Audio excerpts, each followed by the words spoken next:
오늘 이 시간에는 태양아 멈춰라, 태양아 멈춰라 라는 말씀으로 여러분과 은혜를 나누기를 원합니다. 여러분, 아하의 순간 아십니까?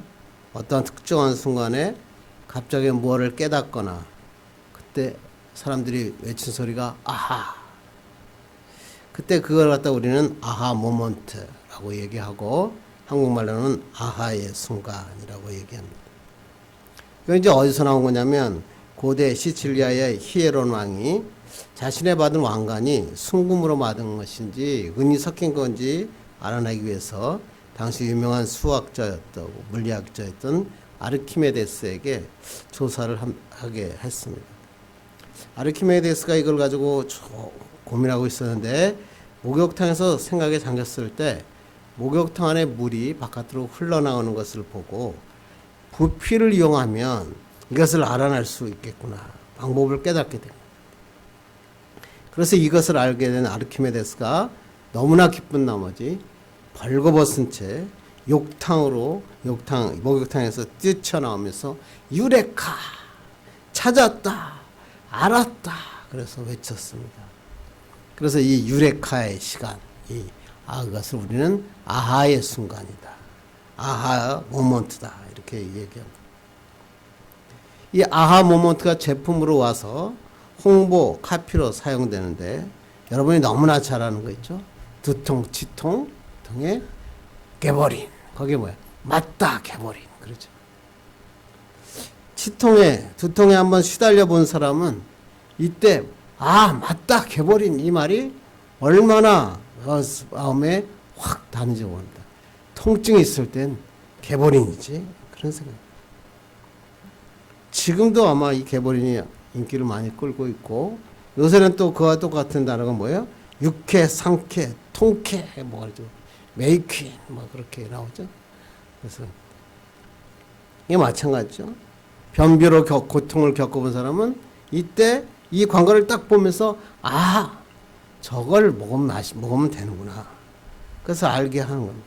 그래서 사람들이 한번 이 아하 모먼트에 홍보의 카피에 딱 보게 되면 잊어버리지 않는다. 맞다, 개버린. 아하라는 건 이렇게 새로운 것을 찾고 헤매고 자기가 고민했던 것이 고통 가운데 있던 것들이 해결됐을 때 그때 사용하는 감탄사가 아하라고. 이해할 수 없었던 문제. 갑자기 이해될 때. 자기가 도저히 이해할 수 없는 상황이 깨달아질 때 그때 오늘 외치는 이 순간 아하 모먼트 순간 무릎을 탁 치기도 하고 이마를 손바닥으로 치기도 하고 손뼉을 치기도 하고 벌떡 일어나서 아싸 아하 그렇게 외치기도 하고 펄쩍펄쩍 뛰기도 합니다. 이때 외치는 단어가 그게 그런 것이었구나. 비로소 알게 되는 깨달음의 기쁨의 순간. 그래서 이 아라고 하는 것을 설명한 책에서 이렇게 얘기합니다. 어떤 사업에 실패했던 아버지가 다시 사업을 시작할지 말지를 고민하고 있었어요. 그래서 도저히 안 되겠어서 자기 아들, 7살 된 아들에게 얘기합니다. 아들아, 아빠가 고민하고 있다. 내가 사업을 하는데 지금 실패하면 어떡하지? 그랬더니 7살 아이가 아빠를 보면서 시큰둥하게 이런 얘기를 합니다. 한 번 더 해. 그러자 아버지가 외쳤어. 한 번 더 하면 되는 걸. 그걸 7살 아이도 아는데 내가 모르고 있었다니. 그래서 그 아이의 한 번 더 해. 이 말을 듣고 사업하면 되겠구나. 한 번 안 되면 한 번 더 하면 되지. 그래서 이 사람이 사업을 해서 큰 성공을 이루었다. 그렇게 얘기합니다. 세상의 이야기뿐만이 아니라 우리 그리스도인에게도 이런 아하의 순간이 있습니다. 전혀 생각하지 못했는데 왜 나에게 이런 어려움이 닥쳤는지 몰랐는데 하나님의 섭리를 깨달은 거예요. 말씀의 진리를 깨달은 거예요. 이게 하나님의 계획이었구나. 하나님이 이렇게 하시려고 나에게 이런 어려움을 주셨구나. 그것을 깨닫는 순간이 찾아오게 되죠. 사업이 좀 잘 되고 뭔가 해볼 수 있다고 좀 생각했는데 갑자기 막 큰 시련이 찾아올 때가 있어. 아, 이제 뭐 좀 하려고 그랬더니 육체의 질병을 만나서 갑자기 고칠 수 없는 질병을 만나기도 합니다. 좀 해보려고 그랬더니 같이 동업했던 사람이 배신을 하고 도망가고 사업이 뒤뚱거립니다. 뜻하지 않았는데 돈의 문제가 생깁니다. 어려운 위기가 찾아옵니다. 그런데 인생 가운데 가만히 살다 보니까 이 위기 가운데 하나님이 개입하십니다. 생각지도 못했던 엄청난 기적을 경험하게 됩니다. 그래서 뭐라고 그래요? 아, 이게 하나님의 섭리였구나. 이것을 깨닫는 순간, 이것을 신앙의 아하 모먼트, 아하의 순간입니다. 우리는 미처 알지 못했는데 왜 이런 위기가 찾아왔는지 이해가 안 됐는데 결국 이것은 하나님이 예비하신 놀라운 계획이었구나. 성경에 보면 이런 아하 모먼트, 아하의 순간이 엄청나게 많이 기록되어 있어요. 다니엘과 세 친구가 신상에 절하지 않는 이유로 갑자기 7배나 더한 풀무불에 던져집니다. 이해할 수 없는 위기의 상황을 만났죠. 그러나 그럼에도 불구하고 하나님을 붙잡았어요. 그랬더니 풀무불 가운데 예수 그리스도가 찾아오시잖아요. 그들과 함께 거닐고 그들을 보호했잖아요. 그들이 뭘 느꼈어요? 풀무불 속에서 아, 이게 하나님의 섭리였구나. 그들은 얼마나 기뻤을까요? 요셉도 보십시오. 하나님의 백성으로 바르게 살려고 했는데 감옥에 갇힙니다. 감옥에 갇혀서 술 맡은 관원장을 만납니다. 그런데 요셉이 애굽의 총리가 됩니다. 요셉가 총리가 된 다음에 무슨 생각을 했겠어요? 이게 바로 하나님의 뜻이었구나. 애굽에 팔려간 것도 억울하게 감옥에 간 것도 하나님이 계획하신 일이었구나. 무릎을 쳤을 거 아닙니까? 아, 하나님은 놀라우신 분이구나. 예수님의 십자가 사건도 마찬가지예요. 제자들이 이제 예수 밑에서 3년간 배웠으니까 이제 좀 뭔가 할 것 같다 역할을 하는데 갑자기 예수님이 십자가에 처형당하십니다. 무덤에 갇힙니다. 큰 돌로 콱 막히고 병정들이 앞에 지킵니다. 그런데 이 사건이 그냥 이루어진 사건이 아니었다는 거죠. 부활을 위해서는 반드시 십자가의 죽음이 필요했습니다. 그래서 예수님께서 죽음을 이기시고 사흘 만에 부활하시고 제자들에게 나타나셨어요. 이때 제자들이 뭐라고 얘기했어요? 아, 이게 하나님의 계획이었구나. 이것이 바로 우리를 살리시려고 하는 하나님의 십자가의 계획이었구나. 깨달은 거죠. 아하 모먼트라는 거죠. 우리의 삶에도 이러한 신앙의 아하 모먼트가 수도 없이 일어나고 있는 거예요. 말기 암에 걸려서 사업을 접을 수밖에 없었어요. 그때는 이해가 안 되는 거죠. 도저히 이해가 안 됐어요. 그런데 하나님께서 그 기회를 하나님의 종으로 만드시는 도구로 삼으신 거죠.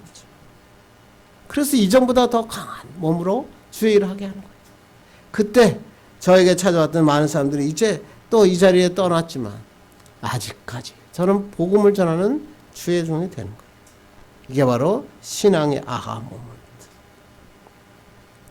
그러므로 우리 가운데 혹시 질병으로 사업으로 경제적인 이유 때문에 인생의 위기 가운데 처한 사람이 있다면 이 위기를 하나님께서 반드시 기적 가운데 아하의 순간으로 바꾸어 주실 것을 믿기 바랍니다. 하나님이 개입하시면 위기가 아니에요. 축복이에요. 기적이에요. 하나님의 역사를 맛보는 기회가 되는 것입니다. 중요한 건 뭐죠? 그러면 어떻게 하면 이 위기를 하나님의 아하 모먼트, 하나님의 기적을 체험하는 기회로 만들 수 있을까? 다시 말하면 이 위기, 고난을 어떻게 하면 축복의 기회로 만들 수 있는가? 그걸 알아야 되겠죠. 오늘 본문이 그 말씀 아닙니까? 오늘 본문이 신앙의 이 아하 사건을 기록하고 있어요. 도저히 이겨낼 수 없는 위기를 하나님이 초자연적인 기적으로 완전히 바꿔버려요. 구약 사건, 홍해 사건이 놀라운 기적이었죠. 그런데 저는 또 이 본문의 태양을 멈춘 사건, 이건 정말 홍해를 가른 사건보다 어쩌면 더 큰 기적 같은 기적이었을지 모릅니다. 그래서 본문 한번 1절을 보겠습니다. 시작. 그때 여호수아가 아이를 빼앗아 진멸하되 여리고와 그 왕에게 행한 것 같이 아이와 그 왕에게 행한 것과 또 기브온 주민이 이스라엘과 화친하여 그 중에 있다함을 예루살렘 왕 아도니 세덱이 듣고. 본문에 보니까 예루살렘 왕 아도니 세덱이라고 나오죠. 예루살렘이란 도시의 이름이 구약 성경 중에 최초로 나오는 하나님의 말씀이죠. 근데 성경에는 이 예루살렘을 여러 가지 명칭으로 부르죠.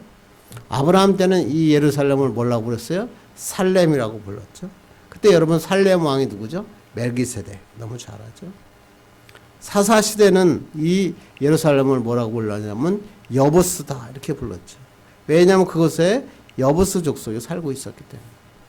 그런데 다윗이 이 여부스 족속을 다 몰아냅니다. 그리고 그것을 예루살렘이라고 부릅니다. 그때부터 이 예루살렘이 이스라엘의 수도가 됩니다. 그래서 그 성을 다윗이 세웠기 때문에 어쩔 때는 다윗성이다 그렇게 부르기도 하고, 또 어느 높은 산성에 위치했기 때문에 시온 산성이다 이렇게도 부르는 것이 바로 예루살렘. 오늘 성경에 보니까 이 예루살렘의 왕이 아도니 세덱이었어요. 그는 지금 두 가지 놀라운 소식을 들었죠. 하나는 뭐예요? 이스라엘 지도자인 여호수아가 여리고와 아이성을 빼앗아 진멸했다라는 소식이 들려옵니다. 또 하나의 소식은 뭐예요? 기브온 주민이 이스라엘 백성과 화친 조약을 맺고 그들의 땅에서 살고 있다. 두 가지 소식을 접하니까 아도니 세덱과 성읍 주민들은 두려움에 사로잡혔습니다. 왜냐하면 기브온은 큰 성읍이었고 그곳 주민들은 뛰어난 전사들이 많았기 때문에 그렇습니다. 그래서 남부 지역에 있는 4개국과 연합해서 5개국이 모여서 연합군을 형성합니다. 이들은 모두 큰 성읍이었기 때문에 막강한 군사력을 가졌습니다. 그리고 이들은 이스라엘 치기 위함인데 그 전에 이 기브온을 치려고 했습니다. 한번 4절 읽겠습니다. 시작. 내게로 올라와 나를 도우라. 우리가 기브온을 치자. 이는 기브온이 여호수아와 이스라엘 자손과 더불어 화친하였음이니라 하매. 사개국을 모아서 기브온을 치자. 기브온을 응징하자 이런 거죠. 원래 가나안 족속이었는데 배신해서 하나님과 이스라엘과 화친을 했기 때문에 이에 대해서 응징을 해야겠다. 그래서 이 5나라의 엄청난 군사가 모여가지고 기브온을 침공합니다. 그러자 기브온이 뭐라고 얘기합니까? 6절 7절 보겠습니다. 시작. 기브온 사람들이 길갈 진영에 사람을 보내어 여호수아에게 전하되 당신의 종들 돕기를 더디게 하지 마시고 속히 우리에게 올라와 우리를 구하소서. 산지에 거주하는 아모리 사람의 왕들이 다 모여 우리를 치나이다 하매 여호수아가 모든 군사와 더불어 용사와 더불어 길갈에서 올라가니라. 기브온 사람의 길갈에 진을 치고는 여호수아에게 전가를 보냅니다. 당신의 종들을 이대로 버려두지 마시고 우리를 구해달라, 도와달라는 것입니다. 근데 여호수아는 참 멋진 사람이죠. 화친 지역을 뗐으니까 그 기브온의 요청을 받아줍니다. 사실은 미워서 그냥 놔두고 싶지만 그렇지 않은 거죠. 받아들이죠. 그들은 정예 부대를 포함한 모든 군사를 이끌고 길갈에서 기브온 지역으로 올라갑니다. 사실 기브온과의 잘못된 조약으로 인해서 지금 리더십이 흔들리고 있죠. 그런데 여호수아는 그럼에도 불구하고 기브온을 위해서 전쟁을 하기로 한 것입니다. 근데 이건 쉬운 일이 아니었어요. 인간의 이성으로 보면 해결이 불가능하죠. 5나라, 정말 한 나라, 여리고성, 아이성 이렇게 하는 것도 어려운데 5나라가 연합해서 싸우니까 이것은 힘든 싸움이죠. 위기죠. 죽음이 찾아온 거죠. 그래서 이스라엘 백성들도 아마 여호수아를 원망했을 겁니다. 아니 5나라 연합국가 어떻게 싸울 수 이길 수 있습니까? 그때 이스라엘과 여호수아에게 큰 위기가 찾아온 거죠. 지금 한 나라도 감당하기 어려운데 5개 연합국이 와서 지금 기브온을 쳐들어오고 있고 여호수아가 거기서 싸우고 있다고 하는 것입니다. 여러분 이런 위기에 닥쳤을 때 어떤 일이 일어나야 됩니까? 영국의 연합국은 도저히 싸울 수 없어 피할 수 없는 생각해 보기엔 완벽한 패배의 싸움입니다. 그러나 성경은 놀라운 말씀을 기록합니다. 그러면 8절 보기입니다. 시작. 그때 여호와께서 여호수아에게 이르시되 그들을 두려워하지 말라. 내가 그들을 내 손에 넘겨 주었으니 그들 중에서 한 사람도 너를 당할 자 없으리라 하신지라.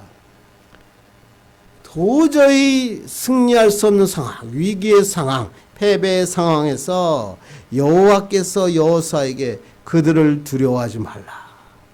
내가 그들을 너의 손에 넘겨주겠다. 한 사람도 너를 당하지 못할 것이다. 뭐요? 하나님의 개입하심. 저는 이 말씀 준비하면서 하나님이 개입하신 그 놀라운 사건이 일어나는 거예요. 하나님이 개입하시면 이 순간 모먼트가 시작하는 거예요. 하나님이 이 놀라운 기적을 통해서 이 전쟁을 승리하게 하신다라고 말씀하시는 거예요. 여러분 결과 어떻게 됐죠? 완벽한 승리가 이루어지네요. 하늘에서 막 우박이 막 떨어집니다. 우박덩에 내려서 죽은 사람이 칼에서 죽은 사람보다 더 많습니다. 놀라운 기적이죠. 또 여호수아가 여호와께 아뢰어서 태양아 머물고 달아 멈추어라. 하나님 앞에 이렇게 기도하죠. 그랬더니 태양이 머물고 달이 멈추는 놀라운 기적이 일어난 거예요. 완벽한 승리예요.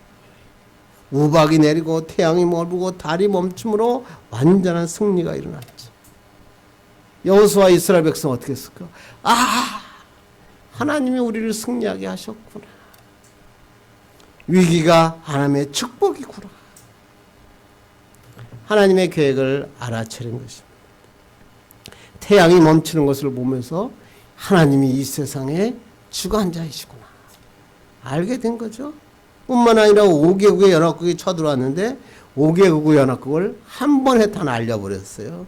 그러니까 5번 싸워야 되는데 한 번 싸워서 5개국을 물리쳐버린 것입니다. 놀라운 일이죠. 하나님의 개입하시면 이런 거예요. 일석오조, 꼭 먹고 알 먹고 도랑치고 가재치고 그런 거죠. 이스라엘 백성에게 엄청난 아하의 순간이 온 거예요. 모먼트가 온 것입니다. 성경의 이 말씀을 읽으면서 어떤 생각이 들까요? 우리도 마찬가지라는 거예요. 우리에게 위기가 찾아와도 하나님이 개입하시기만 하면 위기가 변하여 일석오조의 놀라운 기적을 경험하게 하시는 것입니다. 하나님은 우리를 위한 놀라운 계획을 가지고 계세요. 아무리 어렵고 힘들어도 하나님이 개입하시기만 하면 모두 다 바뀌는 거예요. 우박이 떨어지는 거예요. 태양이 머무는 거예요. 달이 멈추는 기적이 일어나는 거예요. 모든 것이 깨끗하게 클리어되는 거예요. 생각지도 못했던 놀라운 승리가 우리 앞에 펼쳐지는 거예요. 그때 여러분이 뭐라고 했어요? 이게 바로 하나님의 계획이었구나. 이게 하나님의 섭리였구나. 이러한 순간을 경험할 수 있는 것입니다. 그러면 우리가 어떻게 하면 될까요? 힘들고 어려울 때 하나님의 개입하심만 바랍니다. 하나님이 개입하시기만 하면 기적이 일어나고 승리와 축복의 역사가 일어나는 거예요. 오늘 여러분에게도 이러한 놀라운 하나님의 개입하심에 축복이 임하기를 주님의 이름으로 축원합니다. 그렇다면 어떻게 하면 우리의 막힌 삶에서 도저히 뚫을 수 없는 위기의 상황에서 하나님이 개입하실 수 있을까? 어떻게 하나님의 기적을 경험할 수 있을까? 어떻게 이 고난이 축복으로 만들어갈 수 있을까? 오늘 본문을 통해서 한번 우박이 쏟아지고 태양이 머물고 달이 멈추는 기적을 우리 인생에서 겪을 수 있는 놀라운 비결을 살펴보는 축복의 시간 되기를 반절합니다. 그렇게 하기 위해서 우리가 해야 될 일은 첫째, 하나님과의 교제가 끊어지지 말아야 돼요. 태양이 머물고 달이 멈추는 놀라운 기적이 일어나기 위해서는 가장 먼저 하나님과의 교제가 끊어지면 안 된다. 하나님과 교제가 끊어지지 않을 때 하나님이 개입하시고 순간을 체험할 수 있다는 것입니다. 그래 한번 다시 한번 8절 읽겠습니다. 시작. 그때 여호와께서 여호수아에게 이르시되 그들을 두려워하지 말라. 내가 그들을 내 손에 넘겨 주었으니 그들 중에서 한 사람도 너를 당할 자 없으리라 하신지라. 여호와께서 여호수아에게 뭐예요? 그들을 두려워하지 말라. 여러분 이 말씀 어디서부터 들었죠? 여러분 수도 없이 들었죠. 모세를 통해서도 요단강 앞에서도 여리고 전투에서도 아이성의 전투에도 두려워하지 말라, 놀라지 말라, 내가 너와 함께하리라. 그리고 실제로 이 말씀을 듣고 갈 때마다 요단강이 갈라지고 여리고가 무너지고 아이성에서 승리하는 놀라운 기적을 경험했어요. 다시 말하면 하나님이 말씀하시면 승리한다. 이걸 깨달은 거죠. 어떤 대적도 이길 수 있다. 믿음은 한 번 내에 성장하는 게 아니에요. 교회 다니는데 갑자기 은혜 받았다고 막 믿음이 성장해서 막 했다고 하고 위험해요. 믿음은 한 번에 성장하는 게 아니에요. 자꾸만 하나님의 말씀을 들어야 돼요. 자꾸만 하나님과 끊임없는 교제가 이루어질 때 믿음은 성장하는 거예요. 그래서 사도 바울은 이렇게 얘기합니다. 읽겠습니다. 시작. 그러므로 믿음은 들음에서 나며 들음은 그리스도의 말씀으로 말미암았느니라. 믿음은 들음에서 나요. 어떻게? 계속 하나님의 말씀을 계속 듣고 하나님과 교제를 계속 이어갈 때 믿음의 뿌리가 내리게 되고 믿음이 성장하게 되고 믿음이 자라게 됩니다. 이걸 놓치면 안 돼요.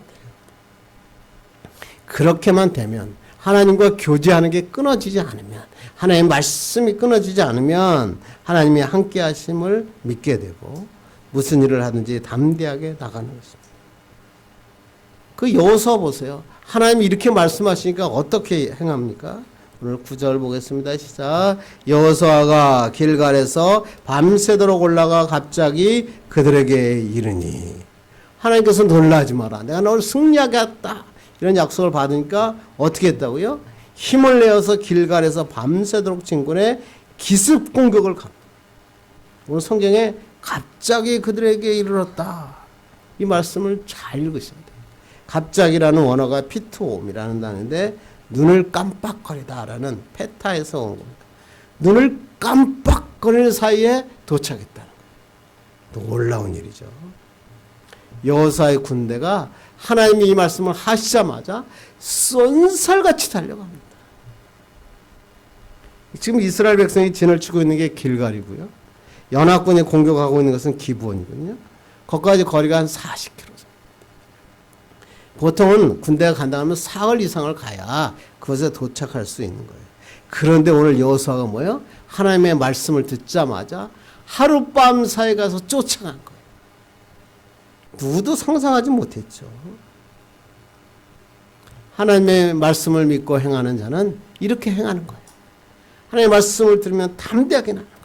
왜? 하나님이 피곤치 않게 하시잖아요. 하나님이 그것에 도달할 수 있는 능력을 주시잖아요. 재고 며칠 걸리고 얼마 걸리고 그거 계산하는 게 아니에요. 하나님 말씀 들으면 그냥 행하면 돼요. 열왕기상의 엘리야 보세요. 850명과 싸우죠. 거기서 전투에서 이기죠. 산꼭대기에 올라가서 얼굴을 무릎 사이에 대고 7번 기도하죠. 그리고 아합 왕에게 이렇게 해야죠. 비가 올 것이니 빨리 마차를 타고 내려가십시오. 그런데 막 비가 내립니다. 그러자 엘리야가 달려가는데 마차 탄 아합보다 훨씬 먼저 가요. 축지법을 쓴 겁니까? 아니 도대체 이런 능력은 어디서 나옵니까? 여러분 이해하시려고 그럽니까? 아니죠. 왜 이런 일이 일어날 수 있었죠? 하나님이 함께 하시니까. 하나님이 개입하시니까. 하나님의 능력은 불가능한 게 없는 거예요. 하나님의 능력이 나타나면 피곤치 않아요. 지치지 않아요. 어떤 문제를 당해도 넘어지거나 쓰러지지 않아요. 이렇게 달려갈 수 있는 축복도 능력도 주십니다. 이런 능력은 어디서 와요? 기도에서 나요. 기도. 하나님과 교제하고 하나님의 음성을 듣고 나가야 되죠. 하나님의 음성을 들어야 되는 거예요. 그러니까 기도해야죠. 기도가 축적되면 생수가 터져나와요. 기도가 축적되면 하늘이 열리고 성령이 단비같이 내립니다. 기도가 축적된 사람은 사탄이 무서워서 다 도망갑니다. 나도 모르게 수많은 기적의 사건들을 경험합니다. 아, 이게 바로 하나님이 나에게 주신 축복이었구나. 이렇게 하시려고 계획하셨구나. 어떻게 하셔야 돼요? 여러분, 매일매일 기도의 양을 채우셔야 돼요. 기도를 축적하고 채우셔야 돼요. 기도의 양이 차면 기도의 능력이 나타나요. 오늘도 여호수아가 여호와께 아뢰했거든요. 폭발적으로 나타나요. 태양이 멈추는 기적이 일어나요. 하나님의 역사를 보게 됩니다. 초대교회 보세요. 사람들이 모여서 전혀 기도에 힘썼더니 땅이 진동하여 땅이 흔들리고 지축이 흔들리며 성령의 능력이 임합니다. 반대로 얘기할까요? 그럼 기도 안 하면 누가 진동합니까? 땅이 진동하는 게 아니라 내가 진동하는 거예요. 기도 안 하면 문제가, 기도 안 하면 내가 진동하고 내가 흔들려서 우왕좌왕하는 거야. 인생 살면서 우왕좌왕, 이럴까 저럴까. 사람 쫓아갔다가 실패하고 무너지는 것이죠. 그러므로 우리가 위기 가운데 하나님의 축복을 경험하기 위해서는 하나님과 교제를 통해 말씀을 축적하고 기도를 축적하셔야 돼요. 그렇게 기도하고 하나님과 교제의 시간을 축적하면 이 순간, 이 모먼트를 우리가 경험할 수 있다고 하는 것입니다. 어떤 책에 이런 얘기가 나오는데 참 너무 좋더라고요. 이른 아침에 수도사가 친구를 만나기 위해서 시골길을 가고 있었어요. 한참을 갔는데 점심때가 됐습니다. 피곤해서 수도사가 점심을 먹으려고 가방을 열었더니 어찌 보니까 점심을 안 가져온 거예요. 수도사는 갑자기 신경이 막 곤두섰습니다. 배가 고팠습니다.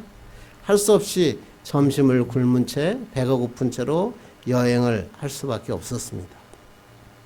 그렇게 여행을 하다가 지금 마음이 화가 나고 여러 가지로 복잡하니까 갑자기 돌뿌리에 채여서 넘어지고 맙니다. 수도사가 신경질을 하면서 이렇게 합니다. 왜 돌이 있어?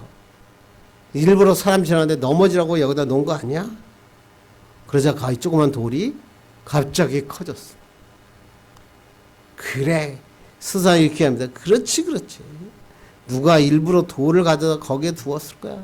내가 여기 지나갈 줄 알고 나를 넘어뜨리려고 여기다 돌을 놨을 거야. 누군가 나를 싫어하는 사람이 있을 거야. 그렇게 생각하고 보았더니 돌이 집채만큼 커진 겁니다. 그러면서 그 사람이 자기를 평소에 싫어했던 수도사들을 생각하게 됩니다. 그 사람의 이름을 막 생각하게 놨더니 이제 돌이 거대한 산이 되어서 그 수도사의 앞을 탁 막는 것입니다. 근데 그 길로 한 여인이 오다가 이 넉나가서 거기 엎드려져 있는 수도사를 봅니다.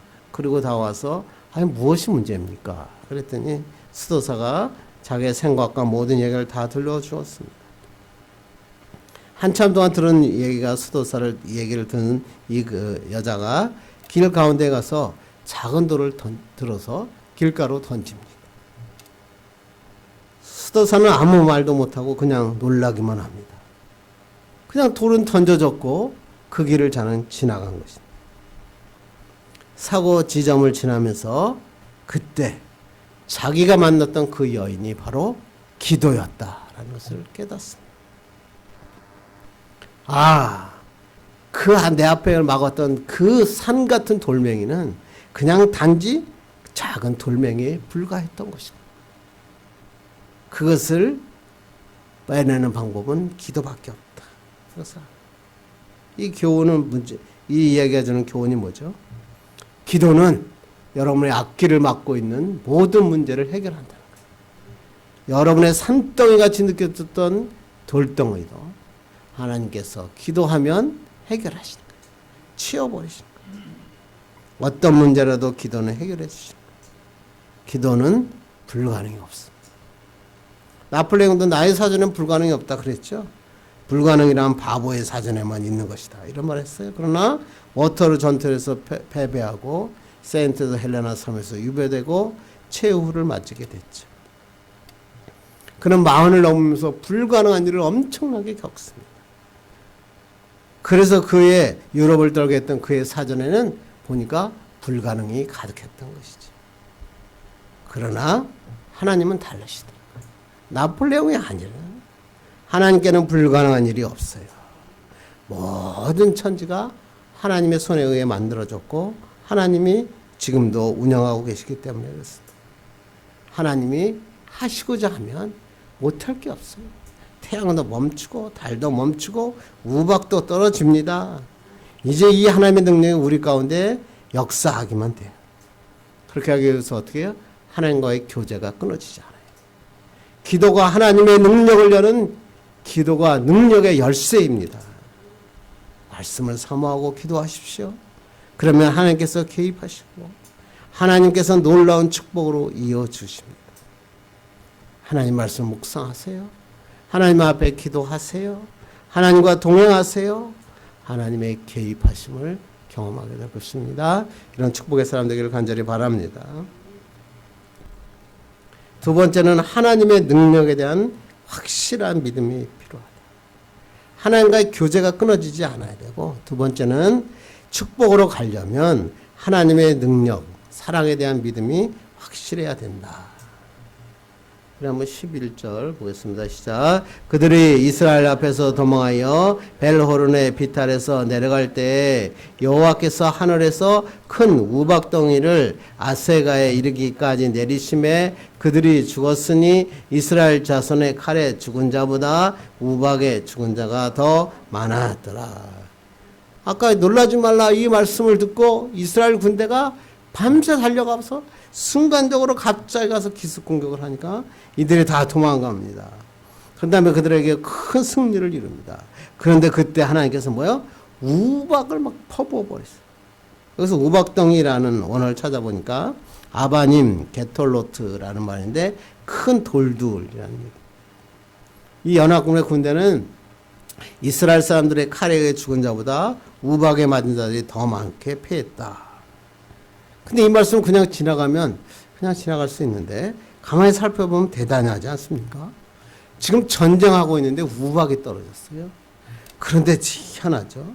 이 우박이 적군의 머리에만 떨어지지 이스라엘 군대의 머리에는 안 떨어지는 거예요. 기적 아닙니까? 우박이 내린 것만 기적이 아니라 이 우박이 내렸는데 적군의 머리에만 떨어진 건 더 큰 놀라운 기적 아니에요? 이걸 자꾸만 천재이변으로 해석하려고 하면 안 된다는 거죠. 그 우박이 떨어지는데 어떻게 그 적군의 머리에만 떨어질 수 있습니까?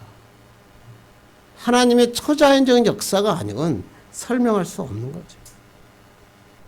뿐만 아니라 12절 13절 봅니다. 시작. 여호수아가 여호와께 아뢰어 이스라엘 목전에서 이르되 태양아 너는 기본 위에 머무르라 달아 너도 아얄람 골짜기에서 그리할지어다 하매 태양이 머물고 달이 멈추기를 백성이 그 대적에게 원수를 갖기까지 하였느니라. 이 말씀에서 중요한 게 뭐냐면 여호수아가 여호와께 아뢰었다. 이거를 기억하시오. 태양은 머물라 달이 멈추라 이라고 것을 지금 여호수아가 외친 게 아니라 여호와께 아뢰었다. 태양을 멈추고 달이 멈춘 것은 여호수아의 능력이 아니라 하나님이 하신 거다 이런 얘기죠. 하나님께서 여호수아의 목소리를 들으시고 멈추게 하셨다. 그게 여호수아가 여호와께 아뢰요. 이 현상에 대해서 많은 해석들이 있죠. 저도 이게 어렸을 때 이거 참 많이 들었던 얘기인데, 이게 어떤 사람이 이렇게 얘기합니다. 이건 실제 일어난 일이 아니라 시적인 표현이다. 그냥 엄청난 놀라운 하나님의 승리를 갖다가 전쟁 상황을 시적으로 극적으로 표현하기 위해서 표현한 것이다. 이렇게 기록하고 해석하는 사람도 있죠. 또 어떤 해석가는 또 이걸 좀 더 과학적으로 이렇게 얘기하죠. 태양이 멈춘 게 아니라 해는 졌는데 해의 열기가 계속 남아 있어가지고 해가 머문 것처럼 보인 것이다. 실제로 해가 멈춘 게 아니라 해가 멈춘 것처럼 보였다. 왜? 하나님의 초자연성을 부인하고 싶은 거예요. 자꾸만 인간의 이성적으로 생각하는 거죠. 근데 하나님의 사건을 인간의 이성으로 해석하면 안 되죠. 하나님이 하신 사건은 이성적으로 해석할 수 있는 것도 있어요. 그러나 대부분은 인간의 이성을 넘어선 하나님의 사건입니다. 특히 우리 어렸을 때는 이 사건을 그 목사님들이 설교할 때 이 얘기를 굉장히 많이 들었죠. 나사. 아니, 나사가 연구소에서 연구했다는 거예요. 지금의 날짜로 슈퍼컴퓨터로 막 돌렸더니 23시간 20분이 모자르더라. 이걸 발견했던 거예요. 나사 연구소에서. 그래서 성경을 보았더니 여호수아가 태양을 멈추었다. 하루 동안 멈추었다는 사건을 알게 되었다는 거예요. 나사가. 근데 하루가 24시간인데 왜 23시간 20분이 모자랄까? 이상해서 연구를 더 했다 그랬습니다. 그랬더니 성경에 보니까 히스기야가 기도했는데 해시계가 10도 뒤로 물러갔다는 거예요. 그 10도를 360분에 10도를 계산하더니 40분입니다. 그러니까 여호수아에서 24시간에서 히스기야의 40분을 딱 빼니까 23시간 20분 차이가 난다. 아유, 어떻게 이렇게 기가 막히지? 유명한 창조론자인 해리 림모 목사도 하버드 연구소의 피커링 교수도 여호수아 시대에 빠진 하루를 찾아냈다. 예일 대학의 얄스 토튼도 여호수아의 긴 하루다라고 하는 책에서 그런 결론을 냈어요. 한국 사람이 한 게 아니라 외국 사람들이 그렇게 얘기를 한 거예요. 그래서 그 목사님 그걸 읽고 목사님들이 한국 설교할 때 저도 어렸을 때 이거 많이 들었던 거예요. 근데 문제가 생겼어요. 이게 문제가 불거지니까 나사에서 1997년 3월 25일 날 홈페이지를 통해서 우리 나사에서는 그런 것을 개설한 적이 한 번도 없다. 과거로 거슬러 올라가서 특정한 때 시간이 비었다는 것을 계산하는 것은 불가능하다라고 나사에서 발표합니다. 무슨 말이죠? 하나님의 사건을 과학이나 자연 법칙으로 설명하려는 무리한 시도가 있어요. 그래서 한국의 창조과학회에서도 이거를 했다가 요새는 슬그머니 자기 홈페이지에서 다 지웠더라고요. 창조주이시고 세상의 주관자이신 하나님의 놀라운 역사를 과학으로 꼭 증명하려고 하는 그런 사람들이 있었다는 거예요. 한때 우리나라 시대에도 굉장히 많이 창조과학회라고 하는 것이 이 사건을 막 몰고 다녔어요. 그래서 교회를 다니면서 뭐 과학자들이 교회 단상에 올라가지고 하나님의 말씀을 과학적으로 막 설명하면서 사람들이 우와 그랬어요. 그런데 다 틀렸다는 거예요. 뭐 크로마뇽이네 뭐 당나귀 뼈가 어쩌고 뭐 그래가지고 창조론과 진화론의 차이를 설명할 때 저도 우와 그랬는데 나중에 보니까 틀리더라. 그 사람들이 말했던 것이 다 거짓된 것들이 많더라. 하나님의 말씀은 어떻게 봐야 되죠? 히브리서 11장 한번 이거 한번 보죠. 히브리서 11장 3절 봅시다. 시작. 믿음으로 모든 세계가 하나님의 말씀으로 지어진 줄을 우리가 아나니 보이는 것은 나타난 것으로 말미암아 된 것이 아니니라. 이게 결론이에요. 하나님이 천지를 창조하셨다는 것은 과학으로 증명할 수 있는 게 아니라 뭐예요? 믿음으로.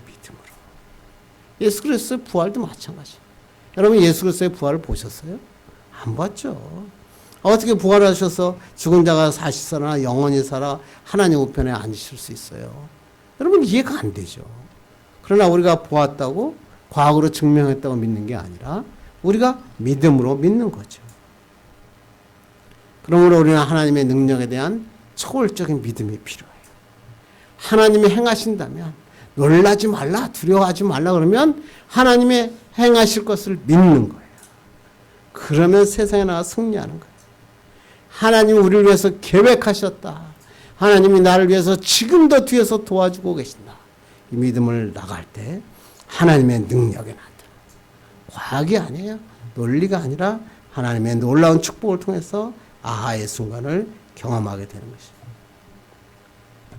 저도 저번에도 한번 제가 설명을 했던 이야기인데요. 정태 교수 목사님이 쓴 내면세계 치유라고 하는 거에 강동만 집사라고 하는 사람의 이야기가 나옵니다. 이 사람은 이제 아메리칸 드림을 일으킨 성공한 사업가였고 알아주는 아주 사냥꾼이었다고 합니다. 제가 찾아봤는데 사진을 못 찾았습니다. 이 집사님이 사냥개 2마리를 데리고 사슴 사냥을 떠났습니다. 그리고 목적지에 딱 차로 됐는데 두 마리 사냥개가 갑자기 손살같이 차에서 내리더니 어디론가 사라집니다. 얼마 후에 산이 떠내려가도 막 짖어대는 개들의 소리가 짖었습니다.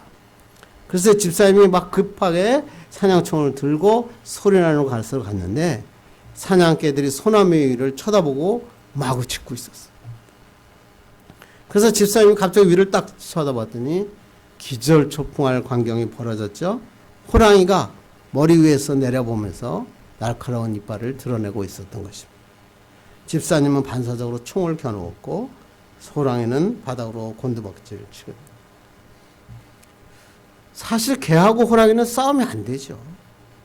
그런데 이 집사님의 사냥개들은 2km 이상 호랑이를 추격해서 호랑이를 소나무에 몰아붙였고 결국 호랑이는 사냥에 성공한 것입니다. 이 이야기를 정태희 교수님은 그의 책에서 상담 심리 측면에서 이렇게 설명합니다. 이 강집사님의 개들이 주인과 함께 사냥을 하면서 항상 이런 생각을 하셨다는 거예요. 어떤 동물이라도 우리 주인이 총구를 겨루기만 하면 반드시 죽는다. 그러다가 이 사람은 믿음을 가진 거예요. 그래서 반복되다 보니까 이 사냥개들의 마음속에는 항상 이런 생각이 있었대요. 내 뒤에는 주인이 있다. 주인의 총 앞에서 쓰러지지 않은 짐승은 하나도 없다. 확신을 가지니까 호랑이가 안 보이는 거예요. 그냥 호랑이를 딱 보고 너도 이제 밥이다 이렇게 되는 거예요. 반대로 호랑이는 호랑이대로 굉장히 몹시 당황했을 거다 이렇게 얘기합니다. 모든 짐승이 자기만 보면 오금을 못 펴는데 갑자기 개들이 막 달려드는 겁니다. 그러니까 갑자기 정체감에 혼란을 느꼈을 거고 갑자기 선제공연에 다급해지니까 소나무 위로 피했고 그 강집사의 총에 맞아 힘도 써보지 못하고 죽고 말았다. 그래서 이렇게 정태희 목사님이 그런 얘기를 하는 거죠.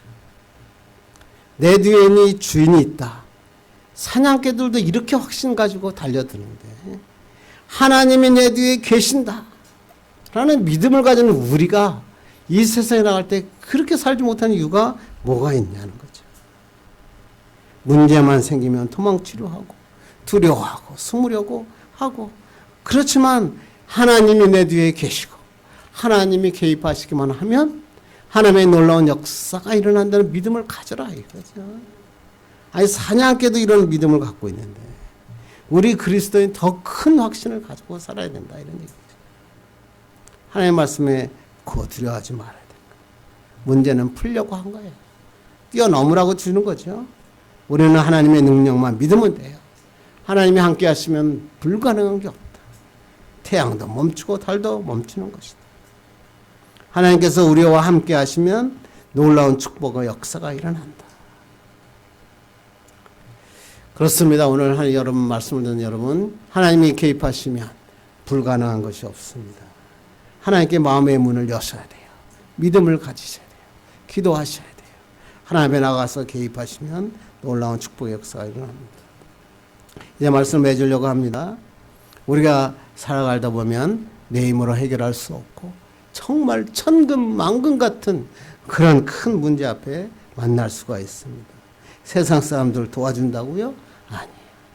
큰 문제 만나면 다 도망가더라고요. 그런데 우리를 떠나지 않는 분이 한 분 계세요. 누구죠? 하나님이십니다. 인생의 위기가 만났을 때 어떻게 해요? 하나님이 개입하심을 바라는 거예요. 하나님이 개입하시기만 하면 인생이 바뀌어지는 거예요. 신앙의 아하 모먼트가 시작하는 거예요. 아하, 주님이 이렇게 하시려고 계획하신 것이었구나. 이렇게 하기 위해서는 갑자기 이런 역사가 일어나지 않아요. 하나님과의 교제의 시간을 가지셔야 돼요. 말씀을 묵상하고 간절히 기도하는 시간이 축적돼야 돼요. 마음으로만 자꾸만 난 마음으로 믿어.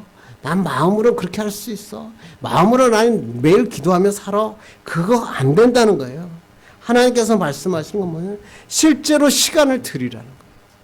물리적인 시간을 드리고 물리적인 몸을 드리고 온 마음과 정성을 들여 하나님 앞에 나가야 하나님의 축복이 일어나는 거예요. 그게 바로 열쇠 아닙니까? 위기의 순간 아의 시간이 여기에 나오고 하나님께 아뢰요. 여호수아가 여호와께 아뢰요 그랬잖아요. 그리고 하나님의 능력은 확실하게 믿으셨어요.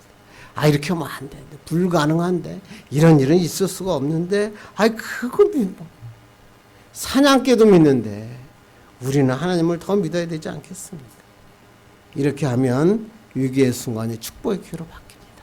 우리 꿈에게 모든 성도들이 이런 아의 순간을 경험하고 간증하는 축복의 사람 되기를 주님의 이름으로 축원합니다. 기도하겠습니다. 하나님 아버지 감사합니다.